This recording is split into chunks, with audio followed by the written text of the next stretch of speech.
Bonjour à tous. Hier, c'était Halloween et c'est vrai, c'était la fête des bonbons, de donner aux bonbons à les enfants. Et moi, j'ai voulu me mettre à leur portée. Je vous ai raconté que je me suis déguisée, peut-être vous l'avez pas entendu, mais je me suis déguisée carrément pour recevoir ces enfants. Et comme ils sont venus avant l'heure prévue que je pensais, j'étais pas déguisée, donc j'ai pas ouvert la porte, dommage. Et je suis et quand j'ai fini à me déguiser, me maquiller le visage pour vraiment faire peur aux enfants, puisque j'ai vraiment joué le jeu de d'Halloween, eh bien, ils sont pas venus. Ça fait que je me suis déguisée, je me suis maquillée. Ah ouais, pour rien. Mais j'ai envoyé ça à toute ma famille, à mes amis. Et croyez-moi, quelque part, c'était rigolo. Aujourd'hui, en fait, je voudrais vous partager quelque chose parce que c'est vrai qu'hier, des professionnels disaient il faut laisser les choses derrière du passé, les mettre carrément loin de nous pour avancer. Et elle a tout à fait raison. D'abord, je voulais remercier Blandine, qui est un très bon coach d'affaires, hein, et je la remercie parce que depuis que je la connais, je suis ravie d'avoir trouvé quelqu'un qui a les mêmes valeurs que moi, l'empathie, l'accompagnement, et c'est une très belle personne, c'est un bon professionnel de coaching, et je vous conseille d'aller la voir si vous avez besoin d'elle et d'être suivi si vous êtes professionnel, parce qu'elle peut vraiment vous accompagner dans votre métier, et surtout, l'empathie qu'elle a, elle ne vous lâchera pas. Ça, c'est vraiment quelque chose d'extraordinaire. Moi, je vais vous parler un tout petit peu de mon parcours, hein, parce que c'est vrai que quand les clients viennent vous voir, ne savent pas qui vous êtes. Alors, qui je suis? D'abord, je m'appelle Dominique Corsi. Je suis devenue coach de vie en 2016. Je me suis déclarée. Mais avant, j'ai travaillé pendant 35 ans dans une association que j'ai créée avec d'autres personnes qui s'appelait SOS à cœur ouvert. Nous faisons de l'écoute, de l'accompagnement, des suivis. Et pendant 35 ans, j'ai été formée sur formation pour pouvoir accompagner les gens.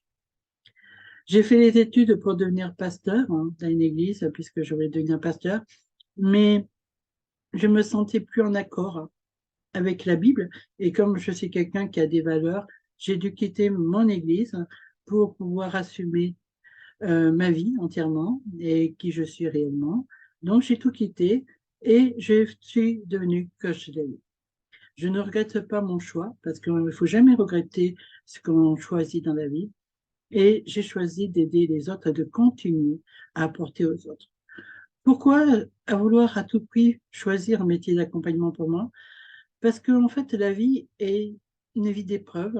Dans la vie, on a beaucoup d'épreuves et on trouve des moyens de s'en sortir. Et quand on trouve des moyens de s'en sortir ou d'être accompagné par des professionnels, on se dit c'est tellement merveilleux d'avoir trouvé des gens qui vous accompagnent, qui vous aident à sortir de vos problèmes, que des fois vous dites oui, c'est ce que je veux faire. Et c'est ce que j'ai choisi moi, de devenir coach de vie, parce que en fait, mon but, c'est de vous aider à trouver les solutions en vous, parce qu'ils sont en vous les solutions, mais des fois on ne les voit pas. Et moi, je vais vous donner des clés pour pouvoir résoudre vos problèmes. Il faut que vous me faites confiance. Je peux vous accompagner en séance d'hypnose, puisque j'ai la capacité de le faire. Je l'ai fait pour des personnes que j'ai accompagné des personnes en PNL, j'ai accompagné dans plein de techniques. Je fais aussi des jeux de rôle pour pouvoir accompagner mes clients. Donc, il y a plein de techniques que je mets en place pour accompagner les personnes. Ça, c'est important.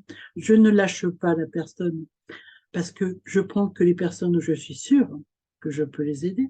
Donc, en fait, vous ne me payez pas si je ne peux pas vous aider. Ça veut dire que quand je prends un client, c'est que je sais que je vais l'aider.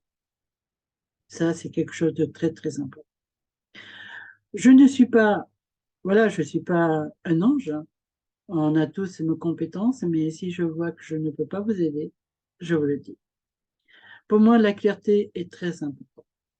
Maintenant, comment vous dire, il faut être positif dans la vie. Et j'ai remarqué que je propose des fois des ateliers justement sur le pouvoir des mots, parce que j'ai remarqué que des fois, notre parcours de vie fait qu'on garde les mots négatifs qu'on a entendus pendant toute notre enfance. Tu es bête, tu n'es pas capable de faire ci, tu ne seras jamais capable. Et en fait, il faut changer ces mots-là. Tu es bête? Non, tu n'es pas bête. Tu n'arriveras jamais? Non, c'est faux, tu arrives. Parce qu'en fait, tu es intelligent. Tu es capable. Tu n'as pas été capable aujourd'hui, tu seras capable demain. Le pouvoir des mots, c'est changer les paroles en positif.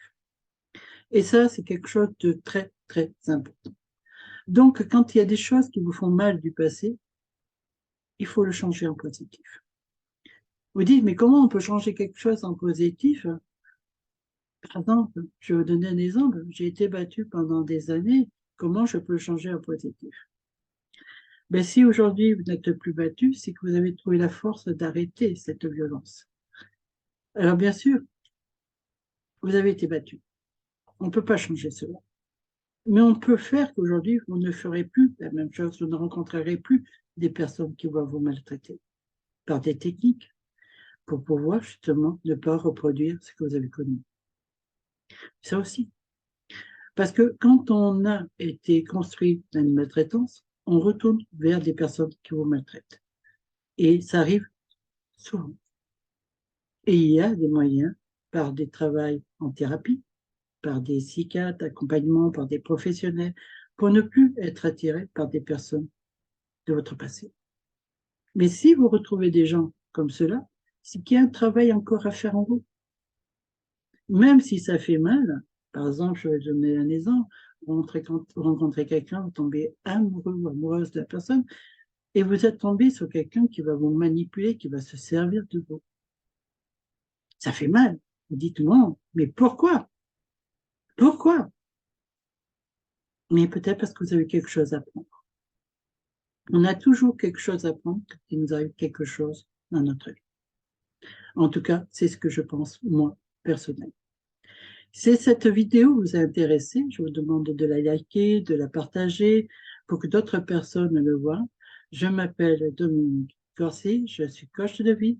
Vous pouvez me joindre au 06 27 63 03 95 ou vous pouvez aller sur le site Dominique Corsi, coach de vie, domcoachdevie.fr. Je vous souhaite une bonne journée. Aujourd'hui, chez moi, il pleut. Et j'espère que chez vous, il ne pleut pas et que vous avez passé une belle soirée de fête Halloween avec votre famille, vos amis. Et moi, je me permets d'embrasser ma famille, mes amis et toutes les personnes que je ne connais pas. Je vous souhaite vraiment une très belle journée. Prenez soin de vous surtout, c'est le plus important. Au revoir.